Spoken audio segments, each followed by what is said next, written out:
Coming to you from 4,200 feet in the hills of Oregon, it is time for another bonus episode of the MOA broadcast. Today's topic is going to be, as the title suggests, a bit of a spicy one. We are talking about pepper spray, and is it a good choice for self-defense, and why or why not? First off, there are a number of topics we're going to try and discuss. This is going to be around a 10 to 12 minute segment. So we're going to cover the broad strokes as opposed to getting into the deep dive science behind everything and so forth. Now, first, you probably need to look at just like any type of tool or weapon or whatever else you're going to use for self-defense, make sure you check your legality in your area. Pepper spray, as far as I know, is legally available to own and use in all 50 states here in the U.S.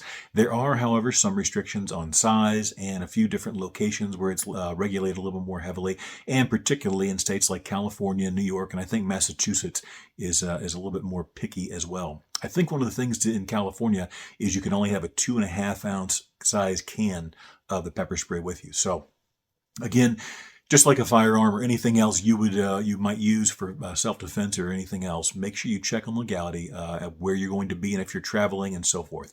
But in general, pepper spray is pretty safe to use and own in the United States. Outside of that, again, you have to do your research. Now, does it work? The short answer is yes, absolutely. Pepper spray in general is very effective on both human and small animal-sized targets. We're not going to be talking about bear spray and things like that. We're talking mainly about dogs and so forth. I have had to use pepper spray, several cans of it over the last few years where I live, because we have literally roaming packs of wild dogs. And I have been attacked multiple times while just walking my dog or walking around out here where I live and in the high desert area. So I can tell you from firsthand experience, it is very effective on dogs. Typically, they want nothing to do with it. The other interesting thing is they have a pretty good memory when it comes to getting sprayed, because I have encountered on multiple occasions dogs that I've had to, and I didn't want to do it. I like animals. I'm a big fan of dogs and cats, actually. But you got to do what you got to do. And Bacon, my dog, he's a beautiful pointer. He's a good boy. He got tore up a couple of times while being walked. And so, enough is enough. But the point I was trying to make is they remember it. When those dogs saw us coming a second time, they didn't want to stick around and chat anymore. And they weren't interested in making new friends. So that's a big plus. Now, some dogs are a little stupider and they need a little bit more learning. So that may or may not be your experience, but that has been mine. Now, what about different types of pepper spray? Before we get into that, why does pepper spray work and how does it, if you've never been exposed to it or seen it used on someone, what does it do? Basically, the oleoresin capsicum is the active ingredient, or where the ingredients are derived from. And it's from a pepper. Okay, that's why it's called pepper spray. And basically it gets concentrated and put into usually either an oil or a water vehicle to get it out there to someone. I prefer the gel. I think it's water still. It's a water vehicle, but it's in a gel form. They must put some type of emollient in there to thicken it up or something.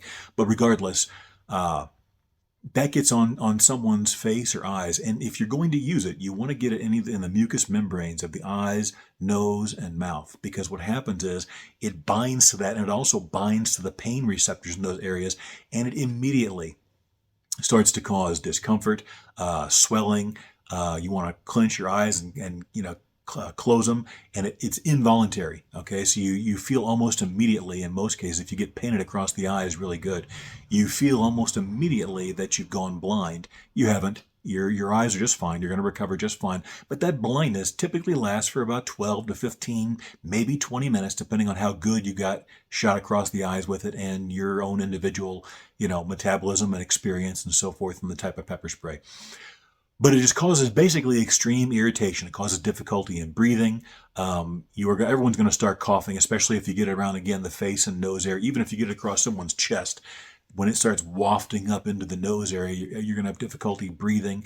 And in general, it just causes discomfort all the way up to and including intense pain. Again, depending on how well you get the coverage and the type of pepper spray and the individual person.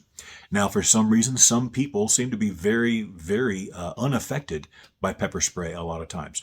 Now, we're not talking about whenever drugs or alcohol are involved, because typically that will change things, and people that are intoxicated in one way or another are typically less affected by pepper spray. So keep that in mind.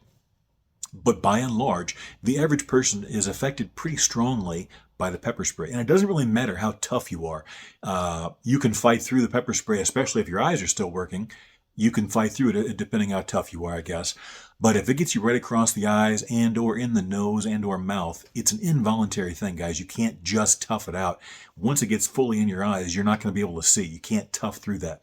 You can keep pushing and keep functioning, again, depending on your motivation and your how, tough you are.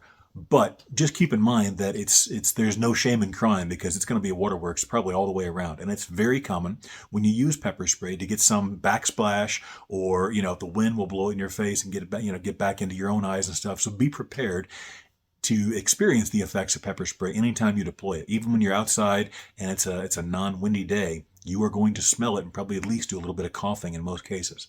That's why I also strongly recommend, if you're going to carry and use pepper spray, that you buy a can of it and go in the backyard or out in a field or wherever you feel safe, and either have somebody spray you so you can get the effects of it, or at the very least spray it on something and get it close up in your face briefly and feel the effects.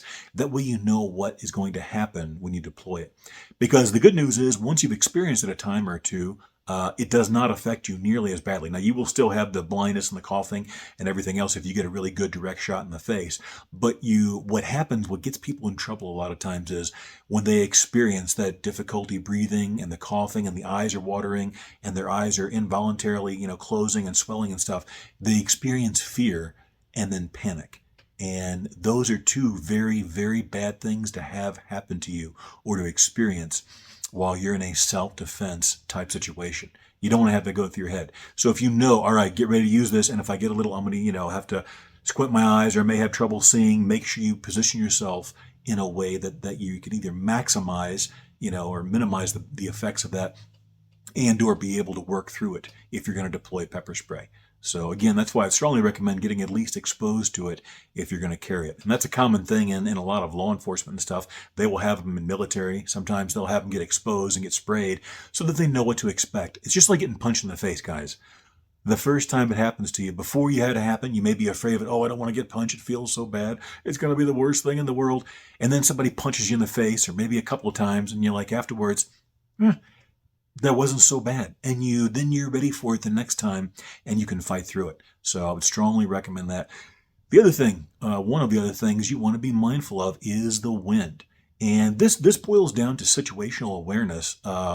Anytime you're going to be using any type of self-defense technique or tools, is being mindful of your backdrop, being mindful of the wind, being mindful of your surroundings. And I'll illustrate it this way. There are a couple different places where I walk my dog on a regular basis, where I know there are typically these dogs that hang out and just look to go attack people.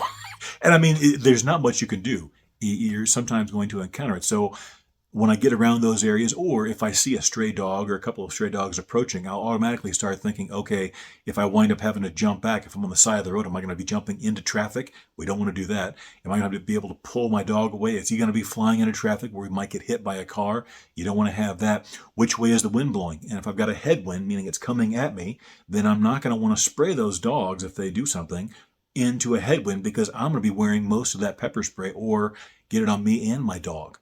You don't want that. So you can position yourself to where, possibly you can spray them in a crosswind or something like that. Or even better, get it to where the wind is blowing directly into their face, whether it's a human or a dog, whatever. But position yourself and be thinking about that stuff before you engage, if you have the time.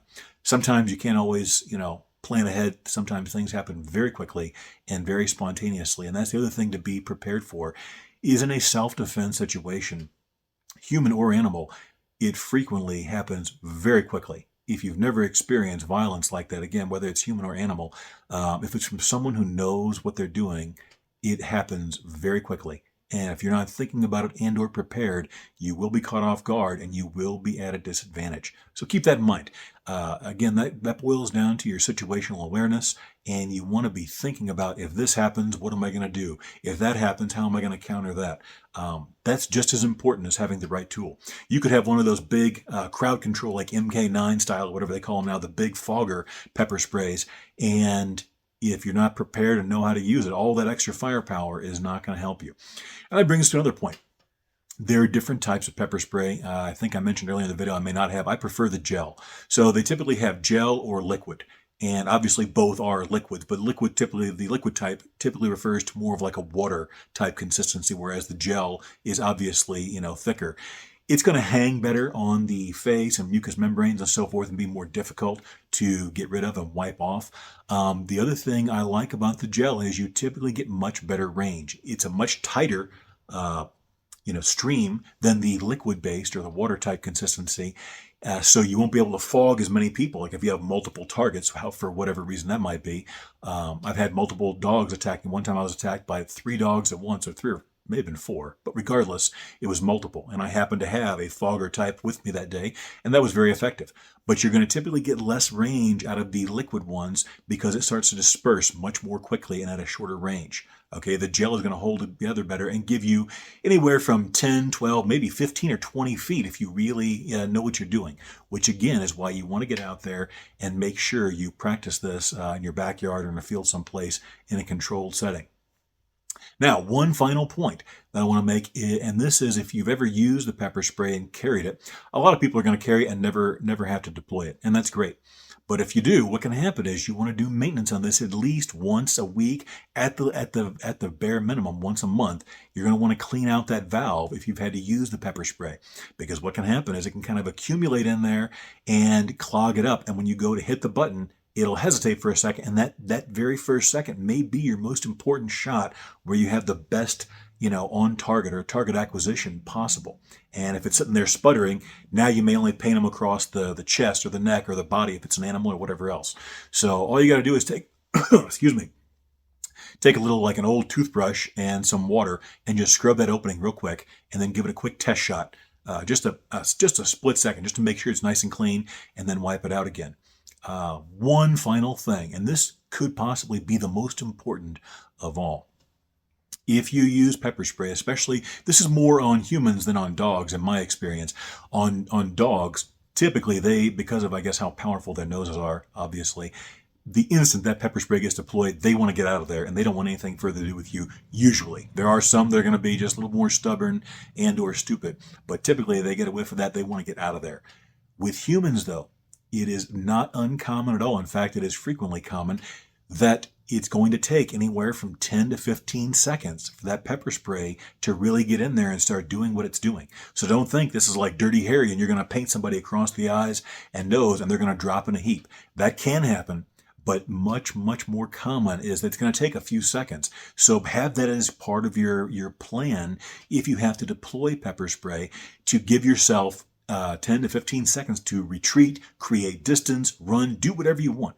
But you want to give a little bit of buffer to get away from the threat, whatever it is, so that pepper spray can get in there in the nooks and crannies and start marinating and get to work and do its job. That stuff will bind to the pain receptors in the eyes and mucous membranes and be very effective for 15, 30, 40 minutes, depending on the person. But you got to give it that initial 10 to 15, sometimes 20 seconds before it usually kicks in and goes full force. So it's not going to just drop somebody instantly. Be aware of that and have that as part of your management plan for the threat. All right, folks, that's going to do today's topic and episode. And yes, pepper spray is very effective, especially when used properly. That's going to do it for us today. Stay safe out there, folks.